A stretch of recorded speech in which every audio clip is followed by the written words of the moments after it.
Welcome, everybody, to Offside Bets, Friday, April 2nd. Junior, we got a full slate here. This is our first official full-sized Offside Bets. We're going to be covering games from various sports, including touching on the NCAA Final Four, which is happening tomorrow. This is pretty exciting. We get to look at some other sports this time around. Yes, very much so, very much so. All right, I'm definitely looking forward to it. All right, well, let's get into it. Here we go. For everybody here at Offside Bets, part of Offside and Out of Bounds, I'm Adam. I'm Junior. Let's go.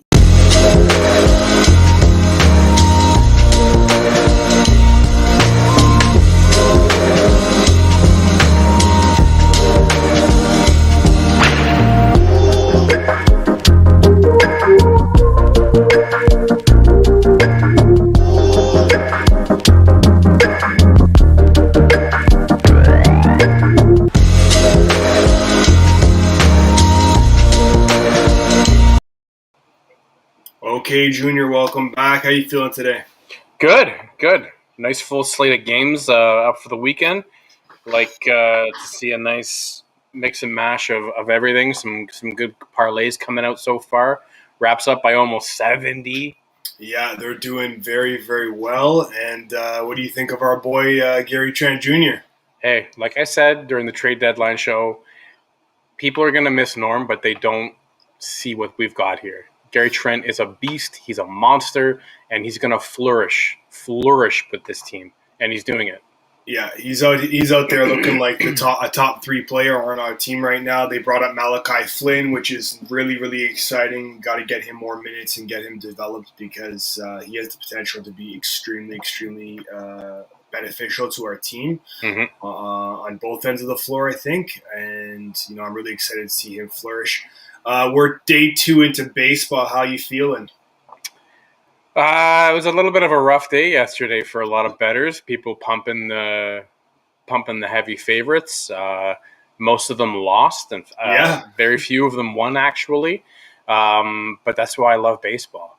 I mean, you look at San Diego, their big acquisition going up against a bottom feeder team in Arizona, and Yu Darvish gives up a 6-run inning and 4 home runs, and you love it. You love to see that stuff because it just shows you how competitive this game can be. And if you've got it, you've got it. Yeah, absolutely. There's a lot of interesting games yesterday. Yankees lost, which was a tough one for me. But yeah, there was a lot of great games. Today we're going to look at a whole bunch of games, and we're going to start off with the NCAA. You cool with that? Yeah. All right, let's get this up here for us. Okay, so unfortunately, I know this was a tough one for you. It was a tough beat. Oregon State did not make it through. I know they were your darling team, and it kind of didn't happen for them. But they covered. But they did cover. But they covered. We continued to see some challenges in going over on those last few games as well.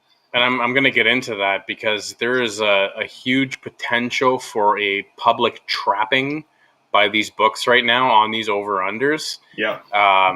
Since the Sweet 16, there's only been 2 games that have gone over, and those have both been the Baylor games. Outside of that, everything has been under, and not by a little bit, by like 30 points. Even the Zags. The Zags didn't put up the points that they typically do. But yeah, I mean, this is looking like a great matchup. We got a 1-2 here, Houston Cougars versus the Baylor Bears. There's been a lot. I don't really think a lot of people thought Houston was going to make it this far. But they've been a bit of a surprise. They've held their composure, they've held some things together, and they've been able to put together some, a good string of games against some decent teams, right? We had Rutgers beating them, we had Syracuse beating them, we had Oregon State beating them. I mean, I don't think this is the time to even count them out. I think they're going to give Baylor a really interesting game here. Baylor's favored at -5 right now. That might change overnight, but that's not a lot of points. And I think maybe Houston's being taken seriously now. What do you think about these two matchups? Yeah, I think Houston. I think they've gotten a bit of people really looking at them now. But again, you have to remember they've played some quality teams, but Cleveland State was a 15 seed. Rutgers was a 10. Syracuse was an 11. Oregon State was a 12. This team hasn't played a top 10 team yet. So in terms of their competition to get to this point, it's still, I'd say, soft. Mm-hmm. They drowned Syracuse when it comes down to it. They barely beat Rutgers. And for the second half, if Oregon State was hitting some of their shots, that game would have been over after they had a big lead at the half. So they have to clean their game up. And you can see these low-scoring games is not their MO. This is a team that averages almost 80 points a game, kind of mid-70s. And, they hit that in the first game. But ever since then, it's been low 60s, mid-60s. So they've got a lot to clean up in their game. But, when you look at what they've got going on there, where you said that people are starting to look at them in terms of a program, I think that Coach Sampson, Kelvin Sampson, has really brought this program to that next level. Yeah. And when you got a guy like Quentin Grimes, who's basically your leading scorer, your leading 3 shooter, he's your hustle guy, he's your team leader, and he's putting the team on his back and running with it. They've been shooting about 44% from the floor, 35% from distance.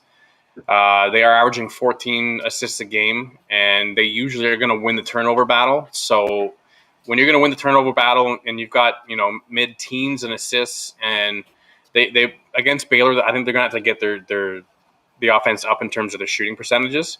But their defense starts from the inside with Gorham, wipes up the glass really nice, which allows Houston's guards to kind of take a little more chances at going for the steals. As they do average a little over 8 steals a game, which is pretty good.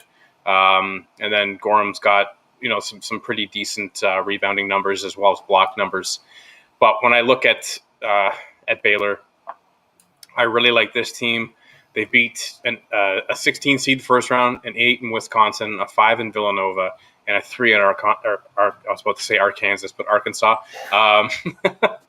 And each of them was by double digits. So I like that. They're except for Arkansas, right? They only beat them by 9 points, but that was 9. Team. Yeah. But they're led defensively by Naismith Defensive Player of the Year, Davian Mitchell. Averages 14, 2.5, 5 assists, shoots 45 from distance. Yep. Defensively, they average about 36 plus rebounds, 9 steals, close to 4 blocks, and they do hold their opponents to about 65 points, which kind of plays into the max scoring level of what Houston's been doing the last 3 games. But they also can score because they're averaging close to 83, 84 points a game. Yeah. And they usually win that rebound battle. So when they're shooting, over 50% from the floor, over 40% from 3, they do average over 15 assists a game too, so they like to distribute the ball. I think Scott Drew got the right game plan going for this team right now, and I see it. Yeah, the spread is low at 5, but I think it's more or less because of whoever's being hammered. Like the public's probably hammering Baylor, or they're hammering Houston because Houston keeps winning. So for me, I like Baylor here. I've liked them the entire tournament. I like them going to the championship game, so I'm going to have to ride them on that 5 points. Yeah, I think Baylor's going to cover this game. I actually don't think it's going to be. I think it's going to be a good game, but I think Baylor will probably win by about 8 points or 10 points, something in that range. I really like their team. Like you mentioned, Scott Drew. I mean, he's coached this team to perfection. They're really in that sweet spot. With the way that they're producing both on the offensive and defensive end. You mentioned the rebounding. I mean, we've talked about this to death when it comes to basketball. Rebounding wins basketball games. 9 steals, 4 blocks a game. They're a defensively sound team, and I see them definitely going through here. Over under at 134, you were going to touch on it. Again, most of these games have been under with the exception of the ones that have come, I believe, through Baylor victories the last 2 rounds in the Sweet 16 and the Elite 8. 134 points. What do you think about that? If we look at the last couple of games there, I mean, they were about 150 in the game against Arkansas. Yeah. They're usually like between 130 to 150, the scores of their game, except for that one against Villanova. Yeah. But they didn't shoot the ball well. There were tons of turnovers. It was just a very sloppy game. Same with Villanova's side, too. They didn't play very well in that game. So I'll kind of take that as an outlier and kind of remove that when I'm looking at it. Now, this is still a team that's got a very strong run on the overs. They're 15-9 and they're in 24 games this year. And they've pretty much hit the over a lot in this tournament, except for that Villanova game. So I'm not going to fall into the public trap and say, okay, recent trends, it's all going under. At the end of the day, if Houston wants to go through, they're going to have to run. And if they don't run with this team, they're going to get blown out. Now, it's not going to be 80-40 or 80-60, maybe 80-65, 80-70, kind of in that range. But I see it being over 134. Yeah, I think you're right. I think this game's going to go over as well. I mean, we've said that so many times with the last few rounds, but I do see this game going over. Houston's really going to have to, get out there and feel comfortable running the basketball up and down the floor with Baylor, and I don't think Baylor's going to, pull any punches here when it comes to running their offense. No. Awesome. Well, I'm looking forward to this game. 2 games on the slate tomorrow. Is this the early of the 2 games? I believe so, yes. Yeah. Okay, so this will be like a 5 or 7 o'clock game, something like that? Yeah. Okay, awesome. Yeah, okay, cool. Let's take a look at the other matchup. I mean, UCLA, let's break these down team by team. So let's take a look at UCLA. I mean, they have – man, we were live on this one, I think, and we were kind of talking this one right through down to the end there, and then they ended up going to OT, which we wrapped our show and watched that together, which was great. But UCLA, man, they are just unreal. I mean, I don't think anybody's expected them to get this far. I know we didn't think that they were really a true 11 seed when they probably should have been ranked maybe like an 8 seed or something like that, 7 seed. They were able to beat Michigan. Michigan was cruising through this tournament. Besides BYU and Alabama, I mean, they weren't really tested. No. But, this game was very low scoring, 51-49. I mean, we were laughing at this game. UCLA, what do you like about this team? And then we'll touch on Gonzaga. Sure. When you look at this team, they don't have that elite talent that's been recruited, the All-American, the McDonald's All-American players. Yeah.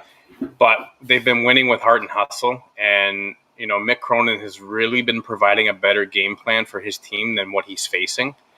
Their point averages, they've gone up a little bit outside of that Michigan game, which was an absolute stinker. Yeah.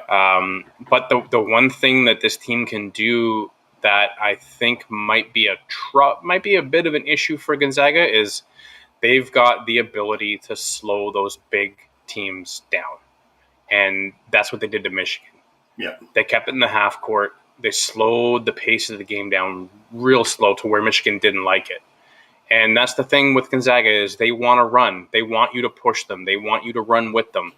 But if they can stick to a game plan where they're going to slow the pace of this game down, they could definitely have a shot. Now, defensively, again, when you look at the stats on both sides of the ball with UCLA, there's nothing there that is a smoking gun or a magic bean that's going to show you what's going to happen in this game because, this game could go to, 160, 170 points and they get blown out by 30, or it could be an under by 40 points and it's them winning by 1, like they did against 2 against Michigan. Now, but it's Gonzaga. Yeah, this team is built from the feet up. High powered team, multiple scorers on the offensive end. I mean, Timmy is looking like he's playing out of the 70s with these little hooks and these little up and under moves that. People just don't know how to defend this, and he's playing so elite with his feet. He looks like a 19-year-old. The hell is his name again? That big goofy white guy. Kevin McHale or somebody. He went to UCLA too. Never mind. It'll come back to me. Okay. Kispert. I mean, they have. He's a great team leader. He's got that hustle. I mean, if he gets going from the 3-point area, he's going to be a problem. Timmy's got 7 and 2 rebounds per game, 19 points. I mean, all they need to do and they're going to do it, I'm sure, is work the inside out, right? They're going to go inside when they need to, and when they don't feel like going inside or they got that moment outside, they're going to go ahead and take that shot. Bill Walton. Oh, okay. Headband Bill Walton. Oh, man. And the one thing about this team is everyone looks at this offense. I mean, they're the number one scoring team in the nation, but a lot of people aren't realizing the defensive prowess of this team as well. Yep. They're holding their opponents to under, almost 40% shooting, under 35 from three. Rebounding machine. They're very responsible defensively. They don't take chances when they don't need to. Averaging a bit over 8 steals a game. All we talk about is this offense, right? Because the offense is just so good on this team. Yeah. But 14 is a big number. And they've done it. They've pretty much covered every spread that's been thrown at them. 33, 15, 8. I mean, does UCLA have the ability to run with this team? You mentioned their defense, and their defense is what produces those quick, moves down the floor to convert on offense. There's almost, when they get a quick turnaround like that and they're out and running, they're scoring within 10 seconds of that shot clock. They're going right inside. Yeah. And we talk about rebounding, right? So when you look at the leading rebounder on UCLA, it's Chris Smith at 6.5. Timmy's going to have that in probably the first half. So, very possible, yeah, absolutely. And I think Jazang is going to have the game of his life. And I still don't know if that's going to be enough to get past them. And then even if they do, I don't know what they're going to do against them in the next game in the national championship against whether it's Houston or Baylor. Again, two very different teams. I think they would rather Houston go through because the matchup's a bit better for them. Baylor not. And I think Gonzaga's like a Baylor. These are the two big power teams that run power offenses and can slap you in the mouth when you're going on a 15-0 run. They'll drop you. And you got Coach of the Year in Mark Few, right? So. Yeah. And he's turned that program around. 20 years the guy's been there every year. They've been in the tournament every year. So, it's nice to see, especially with Dean going out this year, and you're seeing some of these big coaches from the past that are starting to retire, and you're seeing this guy from what was once a small market school. They're still a small market school, but they've just got a powerful basketball program, and he's one of the reasons for building it like that. So well deserved for him. And if I go back to that 14, you know what? I think this is UCLA's run ends, and I think Gonzaga covers that 14. Yeah, I'm kind of on the fence about it, but UCLA is going to get exposed here. I mean, let's be honest. Gonzaga is just going to run their shoes right off, on both ends of the floor. They're gonna defend them extremely well, and it's gonna be very, very difficult for UCLA. Only scoring 51 points against Michigan. Yeah, it's not gonna cut the mustard this time around, and Gonzaga is just gonna outpace them on the offensive. I think UCLA is going to be. I think they're gonna look very gassed in this game. I don't think it's gonna be very entertaining at all, and I think this game is gonna be done in the first half. It's going to come down to this. Can Chris Smith bang with Timmy? I don't think he can. And then, Timmy's at another level right now. Yeah. And then the other X factor is going to be can Johnny Juzang keep up with Kispert? That's the other one. If Juzang can keep up with Kispert in terms of scoring and the importance and leading that team, then it might make a bit of a difference. But again, when you're trying to compare Chris Smith to handling Timmy's been going up against guys way bigger than Smith, and he's been handling them with ease. So when I look at those two matchups, and those are the things that, that's the tail of the tape. And then when you've got Nembhard, who came out of nowhere with 19 points, I don't think there's anyone on UCLA that's going to be able to handle him either. So when you've got three guys that are going off, it's going to be tough for UCLA. Yeah, I just don't see them. I just don't see them hanging. I mean, I hope it's an entertaining game because I would appreciate that. Aye also, he was shooting very good three balls in the game just previous. Not against USC, I think it was against Crichton. But they have offensive threats on this team that can get rolling. Yeah. Jalen Suggs as well. He's an excellent contributor on this team. And that doesn't always show up on the score sheet, which is totally fine. I got Gonzaga winning easily here and definitely covering the spread. Over under 145.5. I mean, Gonzaga is going to put up at least 80. I don't see that being an issue at all. It's whether or not UCLA is going to come to play. Yeah, I mean, that's the thing. They're coming off a stinker against Michigan. This is not Michigan that they're playing. This is a high-powered team. And that Alabama game went to OT. Prior to OT, they were in the low 70s. So, I mean, they could, but I think when I'm looking at that Abilene game that was 67-47, and then the Michigan game that was 51-49, I just don't know if – and Alabama gave them a run in terms of a tougher defense. So, you know what? I'm thinking it's going to be an under here. I think you're going to get the 80 to 85 from Gonzaga, and you're probably going to get 50 to 60 from – well, that's putting them over. Jesus, this is tough. You know what? Give me the under. Yeah, I'm going to go with the under on this one, too. I think Gonzaga's going to do what they need to, but they're not going to embarrass, like completely embarrass them down the stretch. So, okay, awesome. So that wraps our NCAA. We're moving along here.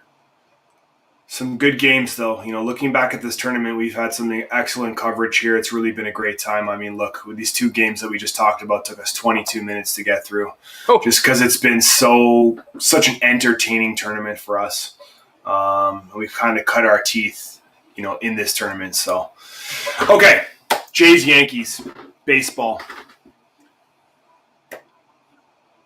The Yankees lost this game. On April 1st. Yeah. They lost it in the 10th. How do you think these teams matching up? The Jays bullpen looked great. Yeah. Yankees looked like they forgot about it. Yeah.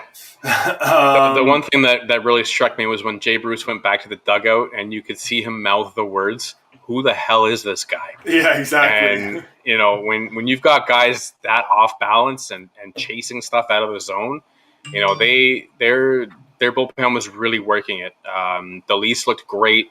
Merriweather looked great. But we've got two different pitching matchups today. So you've got the oft-injured Stripling and Corey Kluber, who was injured all of last year. So this is kind of his first jump back in. Yep. The good thing for the Jays is they normally hit Kluber quite well. And then when you're going down the lineup cards, yeah, you're looking at all that power that the Yankees have, but they were neutralized last game. And I think that had to do more with the breaking balls that Ryu was throwing. And then the bullpen just followed that up. They'll jam a 90-mile-an-hour fastball down your throat and follow it up with a 75-mile-an-hour changeup. Yeah. That's a deadly combination. And I had said the one thing the Jays did is they did beef up that bullpen. But there were a lot of walks, so it was a little bit sloppy. And then I also didn't like that Montoyo had Jansen bunting with a guy on second. Yeah. I didn't like that. But I really like the Jays here at a plus 125 in Yankee Stadium with Stripling. If he can go 5+, that's a good setup for the Jays. And if they just continue to keep these guys down in the zone, busting them in on the hands, then I don't think there's a big issue for the Jays to win this game. Okay. Yeah, I like the Jays in this game as well. They have a really great lineup, I really like their lineup. I like the ability that they can get production from various players on the team. I mean, the Yankees have a lot of that too, but I do like the Jays. I do like the Jays in this game. I don't think the Yankees. I think the Yankees actually looked a little slower than I would have liked to see from them. But this should be a great game. We bet players on this at all, or we doing anything? We doing anything like that this year? For guys to hit home runs in the game? Yeah. We totally could. I'd have to check the odds on them, but maybe for next bets, because I like to see looking at some of these players going into some of these and what that looks like. For sure. Okay, cool. So 125 Jays for the lock. What's your prediction on the actual outcome of this game in terms of score? I'm looking like a 4-2, 4-3 win. Okay. These teams usually it's usually within a run or two, right? So, okay, moving along here. Atlanta Braves versus the Phillies. You got Charlie Morton versus Zach Wheeler. And then, we really like Atlanta this year. They've got a lot of solid players. Ronald Acuna Jr. What do you think about this matchup and the minus 150 favorite for the Atlanta Braves? When you look at the game on the first, I think the Phillies put a bit of a charge into Atlanta. Yeah, the Phillies pitching, which was what I thought was one of their weaknesses, actually turned out to be a pretty decent strength in that game. A lot of ground balls, a lot of pop-ups. There wasn't a lot of power shots. And my man Didi Gregorius was just all over the place. This, for me, though, I think with Morton on the mound, it's going to solidify and calm everything down for the Braves. And I definitely see this being in the win column for Atlanta on Saturday. Okay, so you expect them to cover that spread? Yeah, they're going to win. So the 150 is the price tag on them. Okay, and then what about predictions on score? This I see with Zach Wheeler, it's probably going to be like a 5-1 game. Okay. All right, awesome. Okay, and then Dodgers versus the Rockies. They're favored at 250. Got Buehler versus Gray on the mounds here. What do you like about these two teams in the matchup here? I like Walker Buehler, but I also like John Gray on the Rockies side. Okay. You're going to look at the Rockies lineup. There isn't a whole lot there in terms of power outside of Trevor Story. Mm-hmm. And maybe Fuentes and Diaz. Blackman, you got some speed at the top of the lineup, but he's getting old. And then you look at the Dodgers, and it's a lot of youth, a lot of young guys, a lot of speed, a lot of pop. But the Dodgers smacked him in the face on the first. So, sorry, the Rockies smacked the Dodgers in the face. 8-5. Yeah. On less hits. Yeah. So Dodgers hit 15 hits, and the Rockies had 11 hits. They just weren't maximizing their opportunities. Dodgers also had 2 errors too, right? Yeah. So. But I do see, the good ship Dodger righting itself and cashing on that minus 250. Okay, awesome. Okay, moving over to basketball. Okay, so we got the Pacers, Indiana 9th in the East currently, versus the Spurs, who are sitting at 8th. DeMar DeRozan called game, I believe it was last night, or the night before. An East versus West matchup here. We got the Pacers favored at 2.5. Break down this game for us here. Well, Spurs are on a bit of a run right now. Yeah, they're looking good. And, they're looking to solidify their position in the West. The Pacers are still in the playoffs right now, but they really got to get things fixed up. Whether there's some issues of conversation between Sabonis and Brogdon, but they got to figure that out. My only issue here is the Pacers don't cover as a favorite, and the Spurs cover as a dog.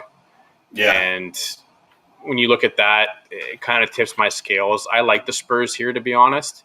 And in terms of that over at 223,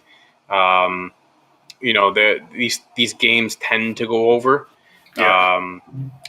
The Spurs are closing it at about a 50% clip when they're a dog on the over-under. And then the Pacers as a favorite, it usually goes over. So I'd be comfortable taking the Spurs in the over in this game. Yeah, okay. Just trying to see if I get a live on the Pacers game. So the Pacers are losing to the Hornets right now 70-57. So something to consider for tomorrow night's game as they're coming off a back-to-back. For certain. Okay. Mavs Wizards. Mavs 7th, currently sitting 7th in the East, so they're into that play-in playoff picture. Mm-hmm. And then Wizards 12th in the East, but Russell Westbrook has started taking his Flintstone vitamins again, and he's coming alive with a vengeance. Yeah, looking like the Westbrook of MVP days. -5.5 for Mavericks on this game. What do you think here? Well, I mean, the Wizards are right there. They're trying to get into that playoff, and they're, I think, a game back of the Raps, who are putting a throttle. They just won the game. They just annihilated the Warriors. 130-77. It was just an annihilation of this game. 207 points over, if anybody bet that. Well, the public was hammering the over in that game, and sure enough, it comes in at the under, and you can't even get 80 points out of one of the teams. Yeah. Yeah, back to that. Sorry. But they've been on an unreal cover run as of late, and I think sooner or later they're going to run into a brick wall, and I think the Dallas Mavericks might be that brick wall. I think just the way Luka and Kristaps are playing right now, they tend to cover not so well as a favorite, but when you look at the East-West matchup, it's a no-brainer that a 7th seed in the West is better than a 7th seed in the East. Oh, so most definitely. Ergo, a 7th seed in the West should be destroying a 12th seed. So I'll take the Mavs to cover the 5.5. Okay. Mavs are playing right now. So again, this is a back-to-back situation for the Mavericks. They're beating the Knicks 90-78 with 2.5 left in the fourth quarter. Okay. Oklahoma City Trailblazers.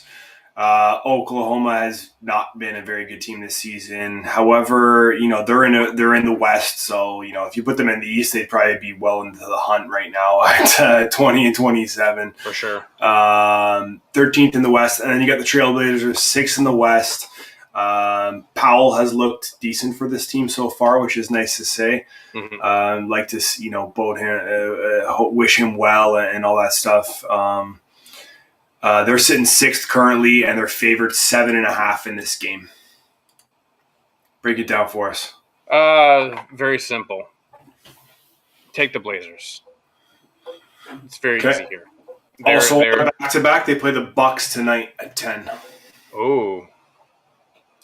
The Bucks are looking good too. They put the screws to the Lakers. Yeah. Regardless of the outcome, yeah, they're going to be in tough tonight with the Bucks. Are they going to be banged up enough to squeeze one out against the Thunder tomorrow? And they also play at 10 tomorrow, so they got a full 24. Rest. Yeah, time to recuperate and rest.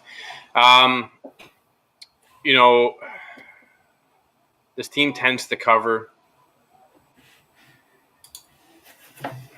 Jeez, this is a tough one. 7.5 is just because the Thunder, they're such a sneaky team when it comes to covering. They always hit those backdoor covers, and you have to be aware of that. Yeah. And then when I look at the point total at 234, that doesn't scream like a total I think is going to hit. So if that score is down, I think that gives the Thunder a bit more of an edge, to get get it under 7 points. But again, just the way that the Trailblazers have been playing lately, their deadline moves that they made, the bigs that they have, bringing in Norm to go with Lillard and CJ, I just like that makeup of their team better. And the fact that, even if Norm's banged up, he'll still go out and put 30 on the board. So, give me the Blazers to cover the 7.5, and then I'd follow them up with a straight money line bet just to win. Okay. All right, moving over the crease, hockey, Ottawa Senators, Montreal Canadiens. So the Ottawa is sitting 7th in the Scotia North, and then the Canadiens are sitting 4th. Canadiens are favored here at 350. You think they're going to cover this? What's this game going to look like? I think it's going to be messy. Okay. These teams tend to get that way. They do. And a lot of people like to write off the Senators when it comes to the matchup with the Canadian. But, I mean, when you look at their offensive prowess on each side of the team, the defensive stability of each of the teams, Ottawa doesn't ring the bell on either side of those, where the Canadians are, they're pretty, let's say, below middle of the pack. Like they're, top 10. The Canadians score a ton of goals. They don't give up as much. I would be adventurous to say that I'll take the Canadians to win that game, and I'll even take them at the -1.5 on the puck line. Okay. Over under 6 goals? I'd say over. Oh, wow. Okay. So you're looking for some production here. Okay.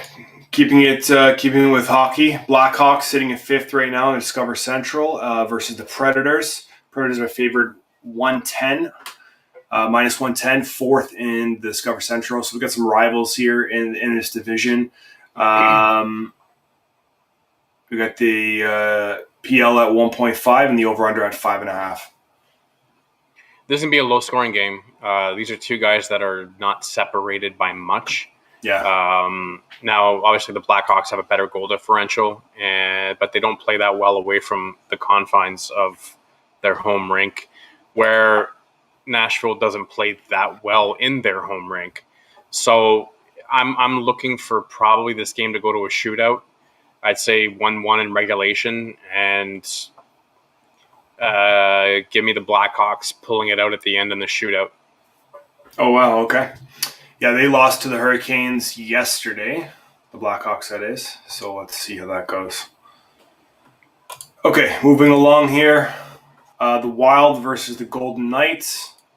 Wild currently sitting 3rd in the Honda West, and the Knights 2nd in the Honda West. So we got, these guys are jockeying for position, moving to the trade deadline here, which is next week, which we will be covering. So join us for that. -150 for the Vegas Golden Knights, PL at 1.5, and the over/under at 5.5. Vegas is really good at home. They're really good at home. And Minnesota tends to not play too well on the road. And when I look at Vegas and the situation they're in right now, they usually handle Minnesota pretty well. So I'm going to take the Golden Knights in this game. I'm also going to take them on the puck line at -1.5, and I'll also take the over because I see this being like a 4-2 game. Yeah, they have an incredible offense, 3rd in the league. So, and their defensive ranking at 2. These guys are looking really, really good this year. Okay, the register. Why don't you break this down for us, Junior? Sure. So these are the 4 parlays that we like this weekend. Number 1, we're taking Gonzaga on the money line, which is a -1,200. Add Baylor in there at the -5, which is a -115. We like the Baylor-Houston under at -110, Gonzaga-UCLA under at a -110. On a $100 bet, that'll give you $638 in return. On the second parlay, we got Jays on the money line, Braves on the money line, Dodgers money line, Spurs money line, Wizards to cover the 5.5, Blazers money line, Gonzaga money line, Baylor to cover -5.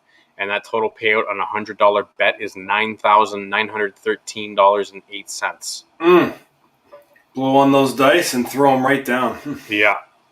Our third parlay has Westbrook double-double, Spurs to cover the 2.5, Blazers to cover the 7.5, Canadien on the puck line -1.5, Braves money line, Dodgers money line, Gonzaga money line. On a $100 bet, that's a $31.91.37 payout. Love it. Parlay 4, if you like those nice big 11-team parlays, this is a juicy one for you. Baylor -5, Gonzaga money line, Baylor Houston over, Westbrook double-double, Spurs money line, Blazers money line, Canadien puck line, Braves money line, Dodgers money line, Predators money line, but the Wild on the puck line at +1.5 on a $100 bet that pays you $38,438.15. Now, as a disclaimer, know your limit, stay within it, have your bankroll set, and do not gamble more than you can afford. These are just potential payouts. We're not telling you that these are locks and this is going to happen. These are 4 parlays that we really, really like. So don't blame us. But if you win, we do accept tips. Well, you know what? Just shout us out and we'll be more than happy to say thank you to you. Yeah, send us a few 6-packs of Baroni. Yeah. And on that last payout, the $38,000 ticket, if you just hit $1, it's still $384 return, which is still pretty good off of $1 bet. Yeah, that's fantastic. Okay, that's it. That's what we got for today. We thank everybody for joining us on the bets for today. Looking forward to the games tomorrow. For the NCAA, it's going to be a lot of fun to watch these teams kind of wrap this up and see where they go. Any final thoughts at all, Junior, here? Have some fun with it. You know what? If you want to shout us out what your parlays are or your top picks are, we'd love to kind of talk it up and see who's a better handicapper. We don't pretend to be the best. We had a great run with the NCAA. We're hoping to continue that.